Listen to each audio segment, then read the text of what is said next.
নমস্কার, আমি শ্রী শুভব্রত ভারতী। তো দীর্ঘদিন ধরে জ্যোতিষশাস্ত্রের বিভিন্ন পর্যায় নিয়ে আলোচনা হয়েছে, বাস্তুশাস্ত্রের বিভিন্ন পর্যায় নিয়ে আলোচনা হয়েছে, রেমেডি নিয়ে আলোচনা হয়েছে, নিউমোডোলজি নিয়ে আলোচনা হয়েছে। তো এইবার একটু পামিস্ট্রি নিয়ে আলোচনা করা যাক। তো পামিস্ট্রি নিয়ে আলোচনা করতে গেলে প্রথমেই আগে জানতে হবে হাতের প্যাটার্নটা কীরকম এবং তার সাথে সাথে কালার কীরকম হাতের। এই যে এইখানে বিভিন্ন ধরনের হাত আছে, তার কালার ডিফারেন্ট আছে, তার টেক্সচার ডিফারেন্ট আছে, তার স্কিন ডিফারেন্ট আছে, তারপরে তার প্যাটার্নটা ডিফারেন্ট আছে। কোনো হাত স্কোয়ার হয়, কোনো হাত মাকুর মতো হয়, কোনো হাত লম্বাটে হয়, কোনো হাত খুব বেটে হয়। ঠিক আছে, এখানে সাপোজ এটা হচ্ছে খুব বেটে টাইপের একটা হাত, আবার এখানে যে হাতটা আছে এটা একটু লম্বাটে টাইপের হাত।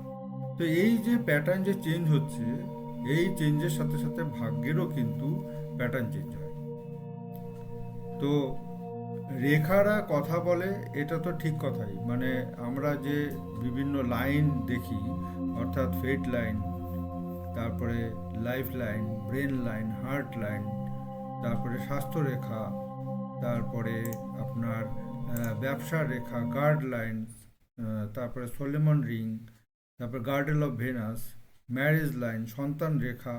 তো মানে সেই রেখাগুলি তো আমরা দেখি, কিন্তু এর সাথে সাথে এটাও দেখতে হবে যে হাতের গঠনটা কীরকম, তার উপরে বেস করে কিন্তু আমাদের প্রেডিকশনটা ফিক্স হবে। তো এখানে সবচেয়ে আগে দেখতে হবে তার কালার। ডিফারেন্ট ডিফারেন্ট হাতের ডিফারেন্ট ডিফারেন্ট কালার আমরা পাবো। ঠিক আছে, তো যদি হাতের কালার অনেকটা পিঙ্কিশ টাইপের হয়, তাহলে সেই হাতের কালার খুব শুভ কালার। ঠিক আছে, এখানে এই হাতের কালারের মধ্যে একটু পিঙ্ক শেডিং এখানে কিন্তু শো করা যাচ্ছে, আমি দেখতে পাচ্ছি একটু পিঙ্ক শেডিং আছে। তো যে হাতের কালারের মধ্যে একটু পিঙ্ক শেডিং থাকে সেই হাত সবচেয়ে ভালো কাজ করে। যে হাতের কালারের মধ্যে ছোপ ছোপ ছোপ ছোপ কালো রঙের স্পট পড়ে আছে, সেই হাতে কিন্তু ভীষণ ধরনের বাধা বিপত্তি আমরা ফেস করতে পারবো।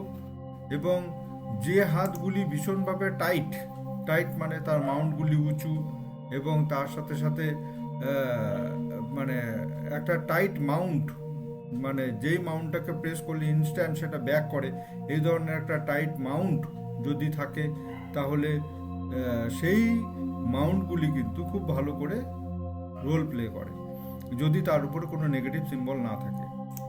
কিন্তু যে হাতের মাউন্টগুলি খুব নরম, আই মিন একটু লুজ, হ্যাঁ, সেই হাতের মাউন্ট কিন্তু খুব একটা ভালো করে কাজ করে না। ঠিক আছে, এখানে দেখা যাচ্ছে এই মাউন্টটা কিন্তু খুব লুজ মাউন্ট।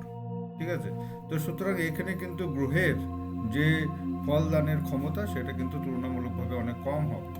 ঠিক আছে, তারপরে যেটা দেখতে হয় যে এই যে বৃদ্ধাঙ্গুলটা, এই বৃদ্ধাঙ্গুলি কতখানি বেঁকে যায়, অর্থাৎ এদিকে টার্ন নেয়।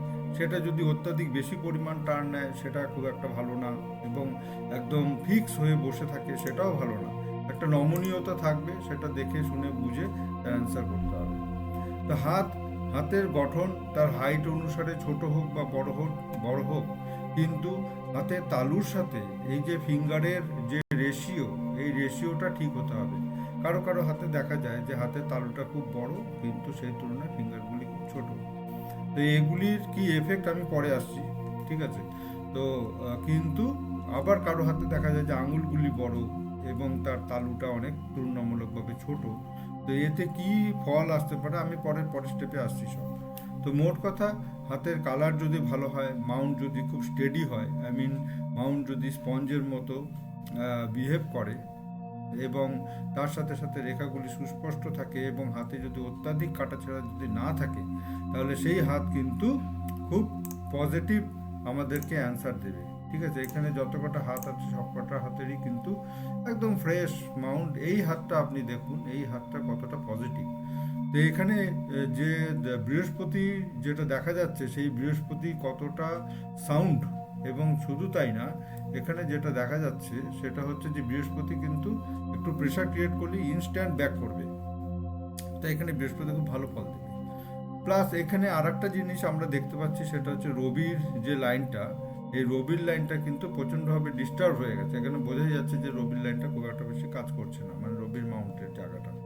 তো এইভাবে আমরা স্টেপ বাই স্টেপ এগোবো। তো আপাতত এতটুকুই থাক, নেক্সট ভিডিওতে আরও অনেক কিছু বলছি।